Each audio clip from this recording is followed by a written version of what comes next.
Los secretos de los lobos de mar. Enero de 1943. La noche cae en mitad del Atlántico. Un convoy aliado cargado con suministros vitales para Gran Bretaña surca las tranquilas aguas. Parece que será otra noche sin novedad. De pronto, hay una enorme explosión. Uno de los buques mercantes se incendia de proa a popa. Los tripulantes que no quedan atrapados saltan a las frías aguas para salvarse. En pocos minutos todo ha terminado. La mole ardiente desaparece bajo las aguas, otra víctima de los lobos de mar de Hitler. La batalla más larga y crucial de la Segunda Guerra Mundial está llegando a su cenit. Si los submarinos alemanes o U-boats logran cortar el suministro de los Estados Unidos a Gran Bretaña, los aliados perderán la guerra. En este documental desvelaremos los secretos de una de las máquinas militares más letales de la historia. Cómo perseguían a sus presas y cómo, a su vez, acabaron derrotados. Se jugó al gato y al ratón con tecnología avanzada, y ambos bandos lucharon no solo por la victoria, sino por la supervivencia.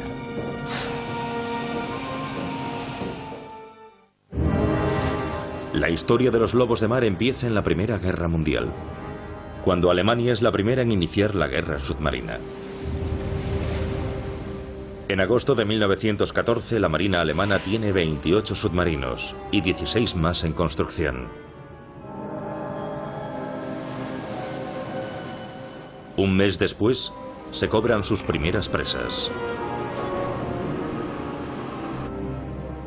Hunden 3 cruceros británicos.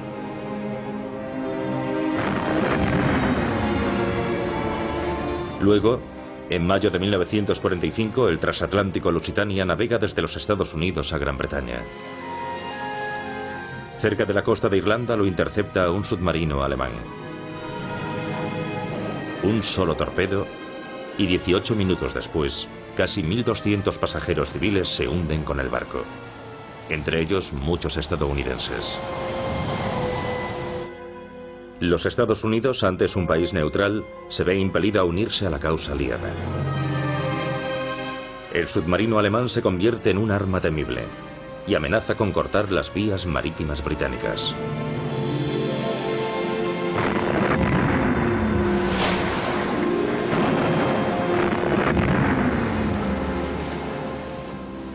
Como respuesta, Gran Bretaña adopta la táctica del convoy.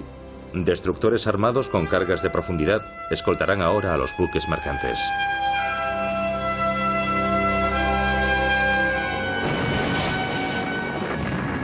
También se crea un dispositivo de detección submarina denominado sonar, que emplea ondas sonoras para perseguir a los submarinos. Pero al concluir la guerra, el Tratado de Paz de Versalles prohíbe que Alemania posea submarinos. En 1922, no obstante, en la nueva Marina Imperial Alemana se crea en secreto el Departamento de Estudio de Submarinos, que se mantiene al día sobre las novedades en el diseño de estas naves. Después, en 1935, Hitler rechaza las restricciones aliadas al rearme y acrecienta sus efectivos abiertamente. El almirante Karl Dönitz, un veterano de submarinos de la Primera Guerra Mundial, se convierte en comandante de la división de submarinos e idea una nueva táctica: la manada de lobos. Los submarinos actuaban juntos para atacar a los convoyes enemigos. Dönitz quiere crear una flota de máquinas mortíferas avanzadas. Pero en el otoño de 1939, solo 39 submarinos de los 200 proyectados están operativos. Cuando la guerra estalla, la Marina británica corta el paso a los buques alemanes que surcan el Mar del Norte. Alemania responde. Envía submarinos contra los buques mercantes británicos. Al principio, los submarinos alemanes atacan en las vías marítimas en torno a Gran Bretaña, instalando minas en las aguas costeras. El capitán Mikkel recuerda su repercusión. Estuve al mando del submarino U-19 entre septiembre y octubre de 1939. Era un submarino ligero e instalamos minas en el estuario del Humber. Las minas se cargaban en los tubos de los torpedos y se lanzaban desde el submarino sumergido. La operación tuvo bastante éxito, porque en la zona de mis minas se hundieron 3 barcos.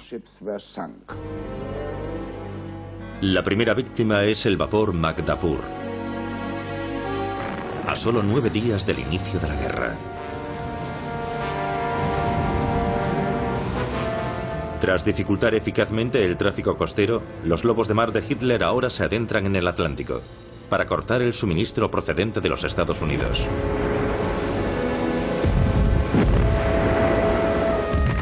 El comercio es vital para Gran Bretaña. Sin él no podrá seguir luchando. Para protegerse contra el ataque de los submarinos, los barcos británicos recurren de nuevo a la táctica de los convoyes, creada en la Primera Guerra Mundial. Decenas de barcos mercantes navegan juntos, escoltados por buques de guerra. Para confundir a los submarinos enemigos, siguen una ruta en zigzag. Pero no hay suficientes buques de escolta, y la cobertura aérea es casi inexistente para proteger a los convoyes. Su mejor defensa es viajar en grandes grupos. Para detectar a los submarinos enemigos, los buques de escolta británicos recurren a otro invento de la Primera Guerra Mundial: el sonar. El veterano alemán Thilo Bode recuerda cuánto temían que los detectasen. El sonido del sonar era aterrador. La señal golpeaba el casco y se oía en todo el submarino. Desde luego conseguía desconcertar a la tripulación, porque bajo el agua estás indefenso, no puedes hacer nada.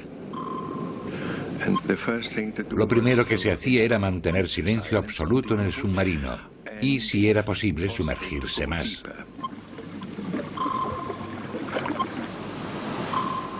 Y allí permanecías mientras ellos te buscaban y lanzaban cargas de profundidad. Era cuestión de quién aguantaba más, quién tenía más nervios de acero. Y los comandantes alemanes con más experiencia tenían el mejor temple de toda la marina. Las cargas de profundidad, repletas de explosivos, se lanzan por un costado del barco. Cuando el barril se hunde, la presión del agua activa el mecanismo de explosión.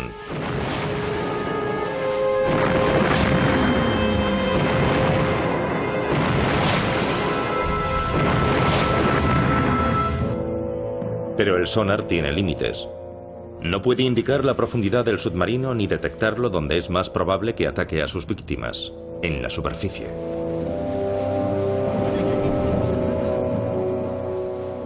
En los primeros 9 meses de la guerra, los submarinos tienen poco que temer de los aliados.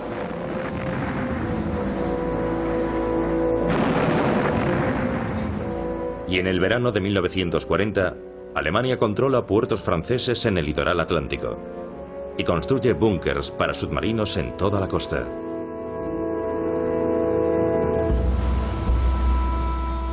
Manadas de lobos de mar surcan las aguas con poca oposición aliada.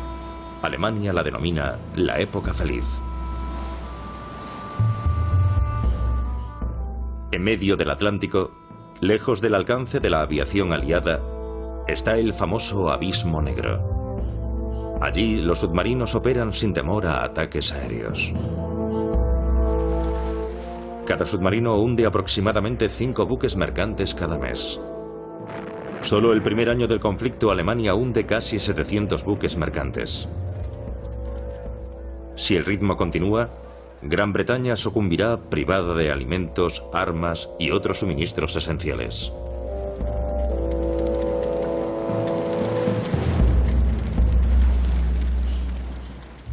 En ese momento, el elemento clave de la flota submarina alemana es el navío tipo 7. Cada uno transporta entre 11 y 14 torpedos, denominados anguilas, con 4 tubos para torpedos en la proa y 1 en popa. Su tripulación, de hasta 56 hombres, puede recorrer hasta 19.000 kilómetros en busca de presas.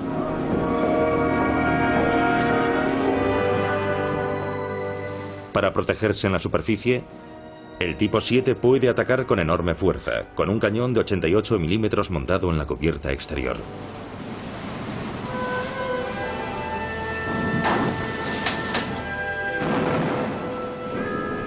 Cuando se avista un convoy, se persigue a distancia.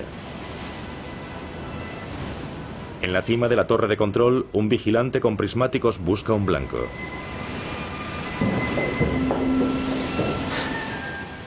Transmite la información al comandante del submarino. Este después debe decidir si está a distancia de tiro del barco.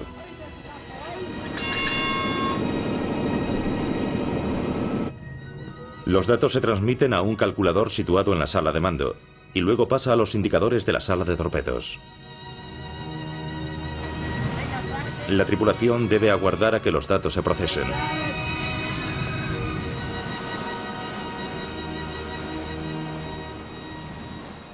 Cuando se apaga la luz roja y se enciende la blanca, hay vía libre para disparar. Entretanto, se inundan los tubos de los torpedos, y los torpedos de 7,5 metros y 1.400 kilos se engrasan y preparan para el disparo. Cuando el submarino se dispone a atacar, el oficial de tiro fija el punto de mira en el objetivo.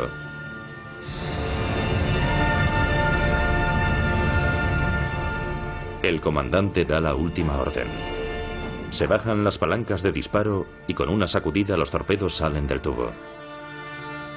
Todo el mundo guarda silencio.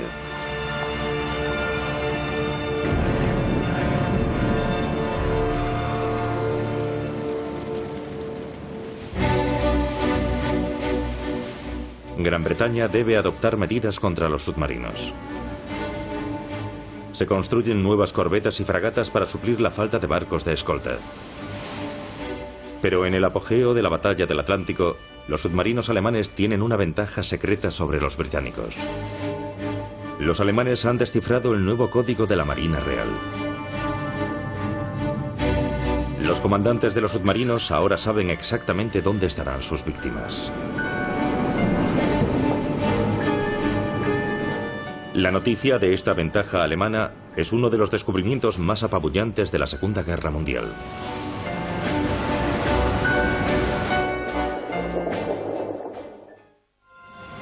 En los 2 primeros años de la Segunda Gran Guerra, el ataque de los submarinos alemanes amenaza con doblegar a Gran Bretaña. Ambos bandos se comunican mediante mensajes en clave. Con un complejo despliegue de espionaje emprenden la carrera por descifrar el código del otro. Al principio, los submarinos alemanes sufren. Luego, se vengan de los aliados con eficacia demoledora. Los submarinos alemanes usan una máquina similar a una de escribir para cifrar sus mensajes. Se denomina Enigma. A partir de 1940, el espionaje aliado, con sede en Bletchley Park, Inglaterra, ha descifrado el código del ejército de tierra alemán. Pero la Marina utiliza otra combinación más compleja, que cambia de mes en mes.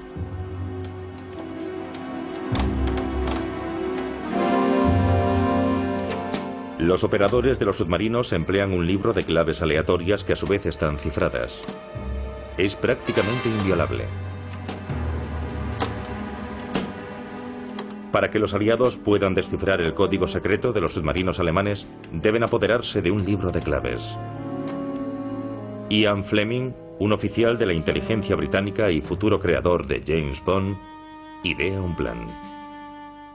Propone que la Marina británica utilice un avión alemán capturado y lo estrelle en el Mar del Norte. Algún submarino alemán acudirá a rescatarlo. Los británicos atacarán luego al submarino alemán y se apoderarán del libro de claves. Pero los problemas logísticos del plan de ataque lo hacen casi imposible de ejecutar. Otro oficial de inteligencia, Harry Hemsley, idea un plan similar. Hemsley sabe que los alemanes usan barcos de pesca adaptados para reunir información climatológica vital en la costa de Islandia. Después envían los datos cifrándolos con las máquinas Enigma. Son un objetivo bastante fácil.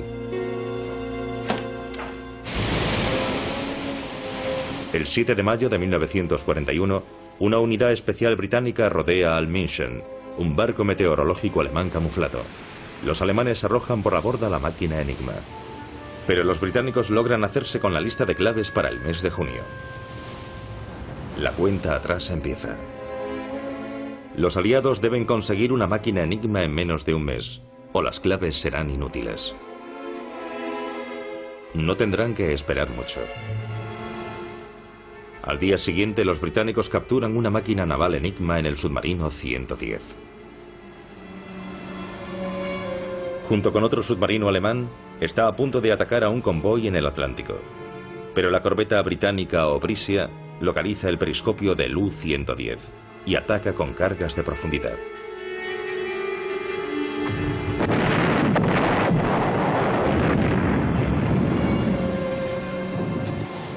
El submarino alemán evita el impacto directo, pero su timón y los motores resultan dañados, y la nave emerge. Dos destructores británicos, el Bulldog y el Broadway, ponen rumbo hacia el submarino. No hay tiempo para hundirlo. El comandante alemán ordena la evacuación inmediata. El operador de radio no puede destruir la máquina Enigma ni el importante libro de claves. David Balm forma parte del grupo británico de abordaje. Subí a bordo.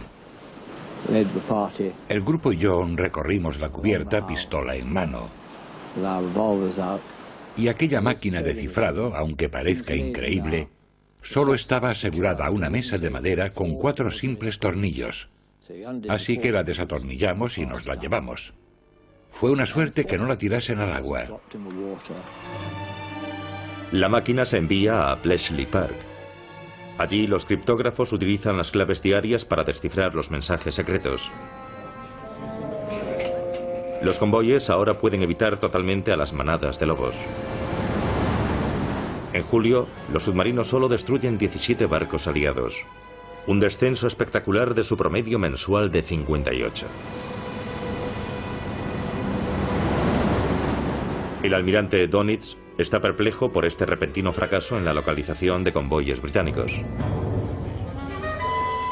Los británicos también se benefician del uso de un nuevo dispositivo de detección submarina, el radar centimétrico. Al contrario que el sonar, ya puede detectar submarinos en la superficie. Para los aliados, es una mejora técnica fundamental.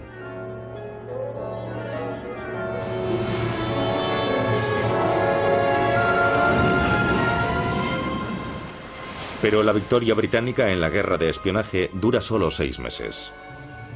Sospechando que hay un fallo de seguridad, Dönitz añade otro engranaje de encriptado a la máquina Enigma de la Marina.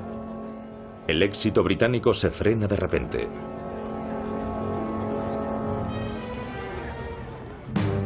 Alemania ha subsanado del todo la fuga de información y la destrucción de buques aliados vuelve a aumentar.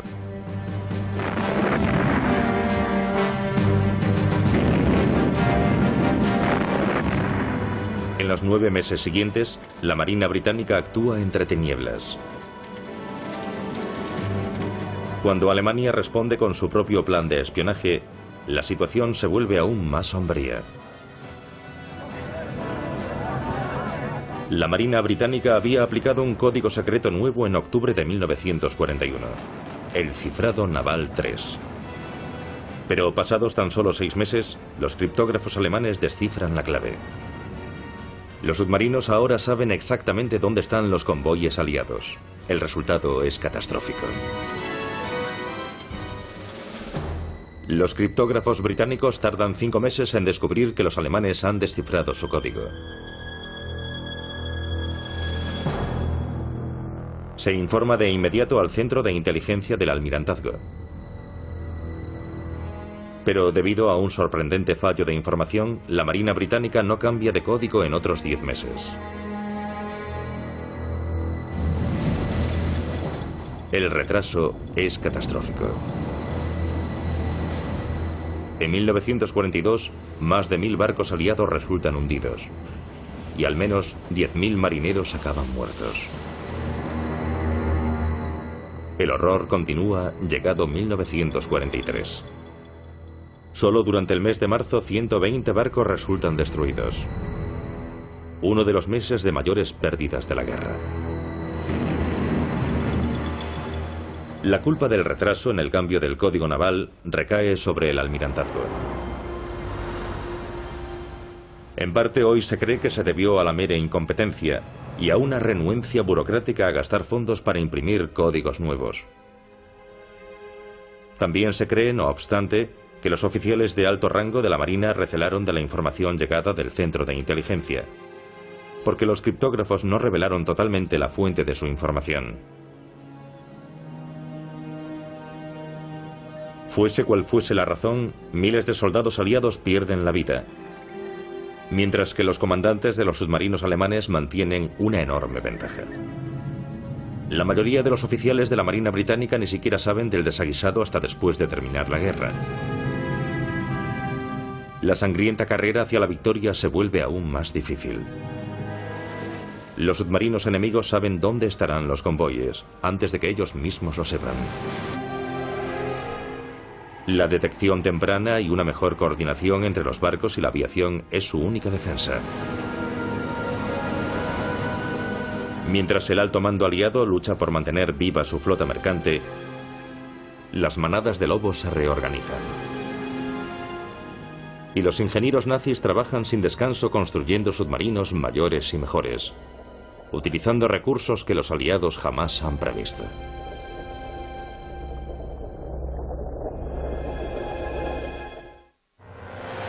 La batalla del Atlántico. Las manadas de lobos nazis actúan en grupos bajo el agua, siguiendo y acechando a sus objetivos antes de realizar mortíferos ataques.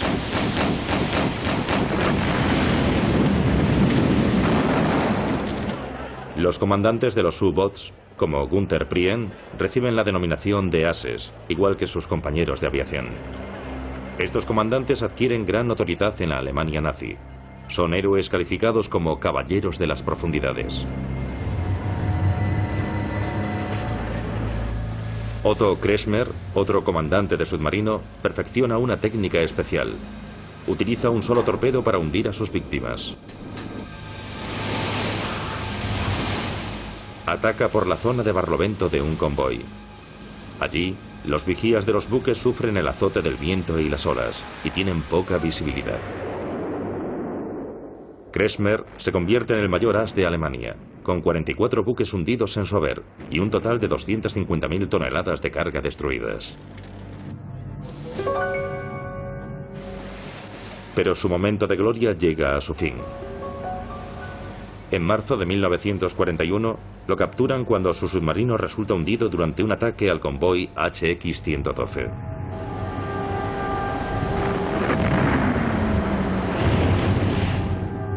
Kretschmer recuerda el momento de su rendición. Cuando el destructor paró de disparar, tuve algo de tiempo para reunir a mis hombres en la torre de control y decirles que aquello era el fin de nuestra carrera bélica y que era posible que nos cogiesen prisioneros. Mi subteniente cogió la lámpara de Morse y le deletreé un mensaje en inglés. Decía: nos hundimos. Por favor, rescaten a mis hombres. A bordo de un submarino todos viven apretujados. La temperatura suele pasar de los 38 grados. Solo el comandante y el cocinero tienen catre propio. El resto comparte catre siguiendo el turno de guardias. Hay un consuelo.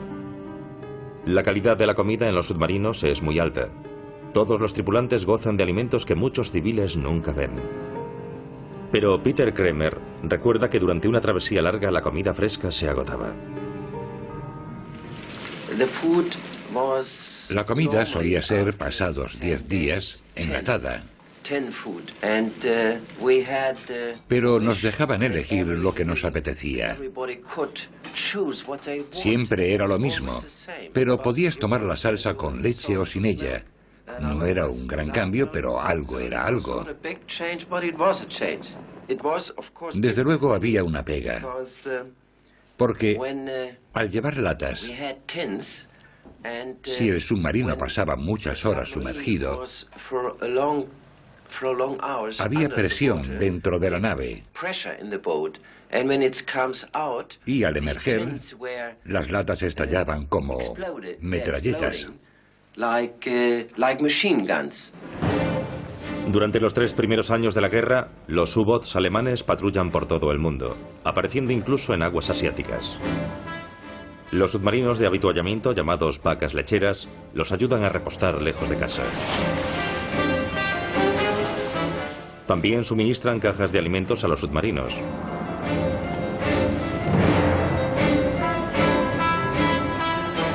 Como no existe el reconocimiento aéreo, estos submarinos de gran autonomía cuentan con un aparato ingenioso para mejorar su visión. Muchos llevan pequeños autogiros a bordo. Atados al submarino mediante un cable, se mantienen en el aire como una cometa. Desde una altura de 120 metros, incrementan la visión del submarino de 10 kilómetros al nivel del mar a casi 45 kilómetros. Por entonces, los aliados no sabían siquiera de la existencia de este recurso. A finales de 1941, el número de submarinos que patrullan los mares se ha disparado. Y pronto perseguirían a una nueva presa.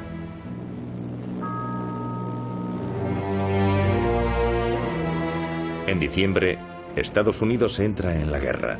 Sus buques mercantes se convierten en blancos fáciles para los submarinos que rondan la costa este.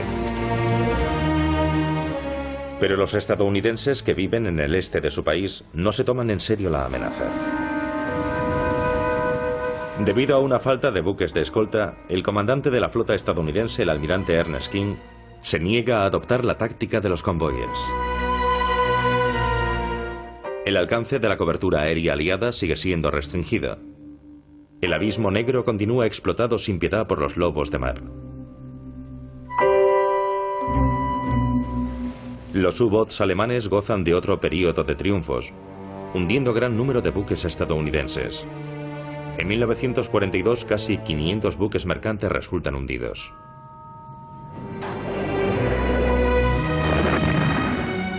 Ahora, cada viaje a través del Atlántico es una prueba de valor para los marineros aliados. La situación es crítica. Los aliados no logran fabricar suficientes barcos para compensar las pérdidas. Pero en diciembre de 1942, los criptógrafos de la inteligencia británica al fin descifran el código Tritón, usado en las máquinas Enigma de los submarinos. Una vez más, los aliados conocen los movimientos de los submarinos alemanes. Pero a principios de 1943, esto parece variar poco la situación. En las 3 primeras semanas de marzo, los submarinos alemanes hunden 72 barcos, 60 de ellos de convoyes británicos protegidos. La radio alemana presume de que es la mayor batalla contra convoyes de todos los tiempos, y de que solo se ha perdido un submarino nazi. El almirantazgo británico declara posteriormente: los alemanes nunca estuvieron tan cerca de interrumpir la comunicación entre el Nuevo Mundo y el Viejo como en los 20 primeros días de marzo de 1943. Pero sin los convoyes las pérdidas serían aún peores, y otros adelantos ayudarían a la causa aliada. La Marina británica ha mejorado poco a poco su capacidad para detectar a los submarinos y destruirlos. Y 3 nuevos portaaviones de escolta llegan al Atlántico en abril, mejorando el potencial aéreo aliado en el mar. Este apoyo aéreo proporcionaría la fuerza que tanto se necesita en la lucha por el Atlántico.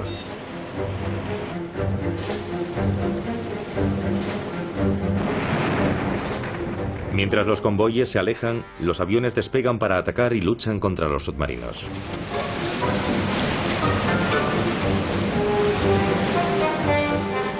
Los buques de escolta también cuentan con nuevas armas, como el Erizo, que lanza 24 bombas en trayectoria ovalada.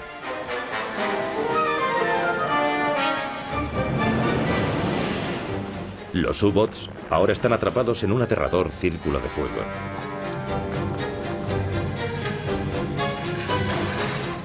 También se logran mejoras clave en la detección submarina. El radar centimétrico, utilizado por primera vez en mayo de 1941, se perfecciona a principios de 1943. Los buques de escolta y la aviación pueden localizar a los submarinos con precisión. El comandante de escolta, Robert Atkinson, quedó impresionado. El que ahora pudieses localizar a los submarinos en la superficie de noche o de día, sobre todo de noche, supuso una nueva arma, una nueva perspectiva.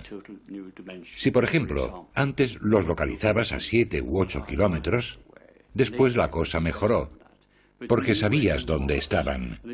Y cuando te dirigías hacia ellos, de repente, de la oscuridad, surgía un buque escolta para atacarlos, y no les daba tiempo a reaccionar. Marcó una gran diferencia, sobre todo combinado con el sonar. Si se sumergían, sabías a qué profundidad estaban. Detectarlos sin que el enemigo lo supiese significó una gran ventaja. Sabías dónde estaban y podías atacarlos de inmediato. El dispositivo de radiodetección de alta frecuencia instalado en los buques de escolta ayuda a localizar los grupos de submarinos captando sus transmisiones de radio.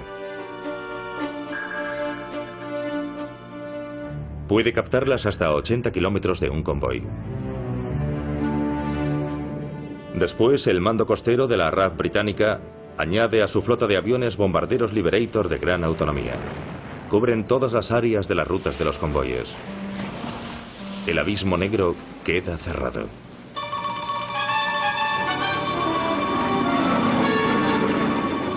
Los U-Boats alemanes deben sumergirse. Pero la aviación aliada lanza nuevos torpedos autodirigidos que persiguen el sonido de la hélice de un submarino.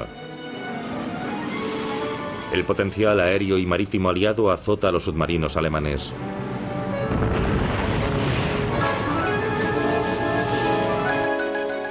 Todo está a punto para la batalla submarina más sangrienta de la historia, cuando los lobos de mar del almirante Dönitz se preparan para la caza. 1 de mayo de 1943.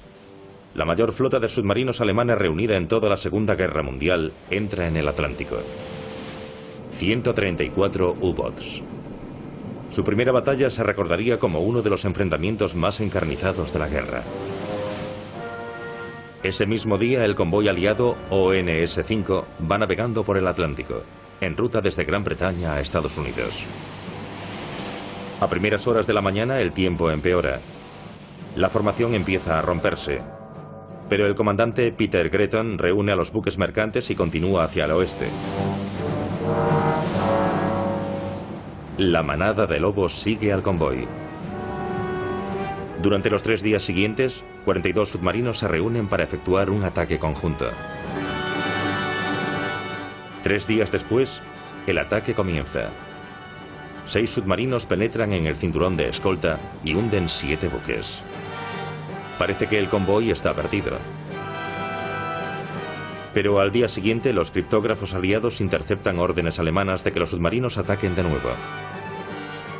Los criptógrafos identifican a uno de los submarinos, el U-192. La información se transmite al buque británico Pink. Este localiza al U-Boat y luego ataca. Grandes burbujas de aire alcanzan la superficie, seguidas de varios cadáveres. Otros 11 submarinos entran en la lucha. 3 buques mercantes más resultan hundidos, pero 3 U-Boats resultan tocados y también se hunden.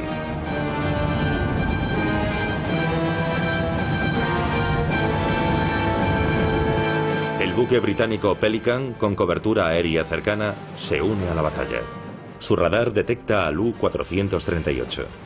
Cuando el submarino se sumerge, el Pelican lo hunde con cargas de profundidad.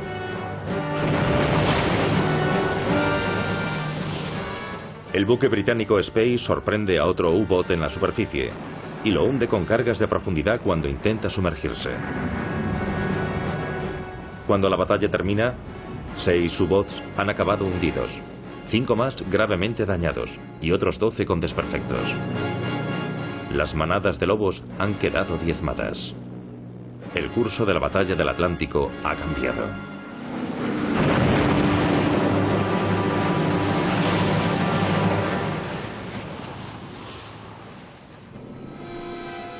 La moral de los marineros alemanes se desploma y sus submarinos se retiran de la batalla. Cuando el tiempo mejora, la aviación de los portaaviones de escolta les inflige un nuevo castigo.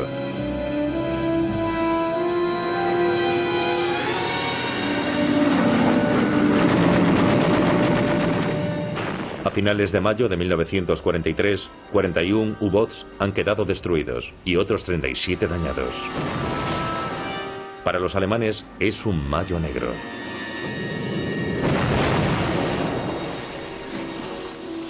El almirante Dönitz ve la posibilidad de la derrota. En una entrevista de 1970 recuerda el momento. En mi diario de guerra anoté: esto nos está dificultando las cosas. Y la consecuencia será que tendremos más pérdidas que no podremos permitirnos y menores logros. La mejora aliada fue tan grande que ya en mayo de 1943 no logramos más éxitos contra los convoyes y nuestras pérdidas se incrementaron enormemente. En el informe presentado a Hitler, Dönitz culpa a la aviación y al radar aliados. Ni siquiera sabemos en qué frecuencia nos intercepta el enemigo, declara. Debemos conservar la fuerza, o de lo contrario caeremos en manos del enemigo. A partir de junio de 1943, los aliados gozan de ventaja. Mientras acumulan tropas en Gran Bretaña para preparar la invasión de la Europa nazi, los convoyes aliados navegan por todo el Atlántico prácticamente sin problemas. Los lobos de mar deben adaptarse o morir. En sus últimos días gozan de una mejora de última hora de la tecnología submarina y reciben orden de luchar hasta la muerte. 1943. Los aliados tienen muchísimo éxito en su lucha contra los lobos de mar de Hitler. Las mejoras en la cobertura aérea aliada obligan a que los U-Boats permanezcan sumergidos durante más tiempo. La marina alemana debe adaptarse.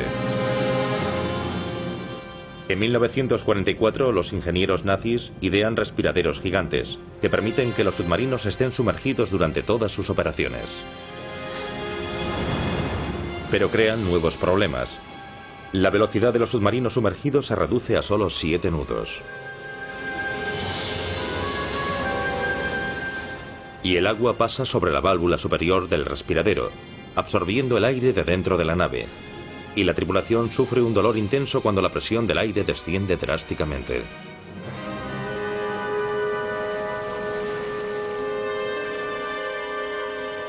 Los U-Boats también cuentan con una nueva variedad secreta de torpedos mejorados, que parecen funcionar bien.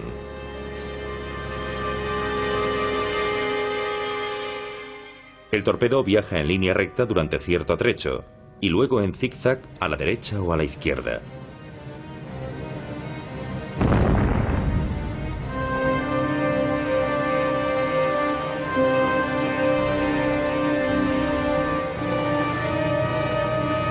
Otro tipo de torpedo, el acústico, está diseñado para atacar a los buques escolta guiándose por el sonido. Pero es necesario algo más, o los lobos de mar podrían desintegrarse bajo las aguas.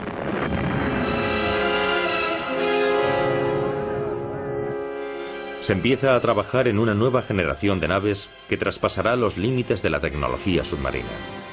Se crea una nueva fuente de energía, las baterías eléctricas, que no dependerán del oxígeno atmosférico.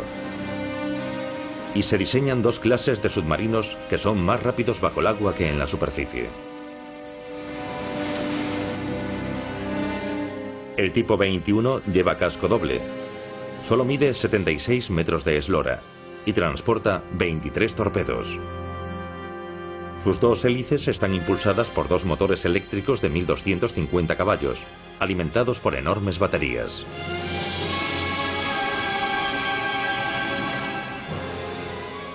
En superficie puede alcanzar una velocidad de 15 nudos, pero sumergido sobrepasa los 17 nudos.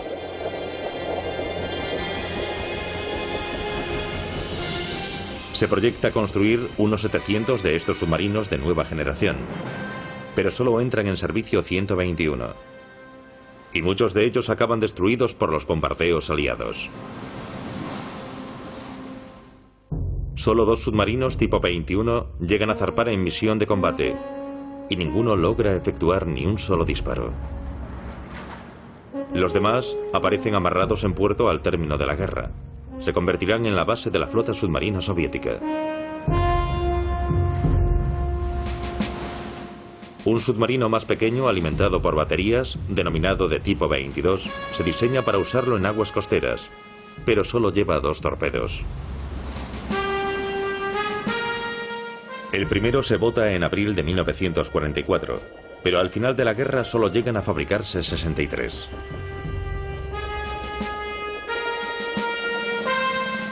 También se construyen auténticos mini submarinos. El de mayor éxito es el biplaza Seehund o SEAL, que pesa solo 15 toneladas. Opera contra los buques aliados en la costa de Holanda. Pero como muchas de las armas de Hitler calificadas como milagrosas, estos submarinos de nueva generación llegan demasiado tarde.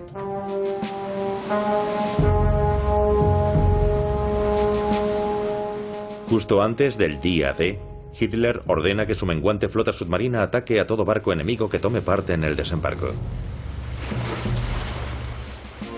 El submarino, antaño la mejor arma de ataque de Hitler, está dedicado ahora a la defensa. El impacto causado por los submarinos contra la extensa armada de 800 buques de guerra y 4000 naves de desembarco es casi insignificante. 5 cargueros aliados y 2 destructores resultan hundidos, pero se destruyen 22 submarinos alemanes. Es una carnicería. La RAF británica intensifica el bombardeo de los búnkers de submarinos en toda la costa atlántica. Los submarinos que logran huir se envían a puerto a la costa de Noruega. La guerra de los U-Boats ha terminado. Sus pérdidas figuran entre las mayores de cualquier unidad de ambos bandos en toda la guerra. 29.000 marineros muertos y de los 842 submarinos en servicio, 781 resultan hundidos. Durante casi 4 años fueron la pesadilla de los aliados. Pero gracias al ingenio y valor de estos, los lobos de mar, otrora temibles, acabaron eliminados. El U-Boat, uno de los grandes secretos del arsenal bélico de Hitler y uno de los grandes protagonistas de la Segunda Guerra Mundial.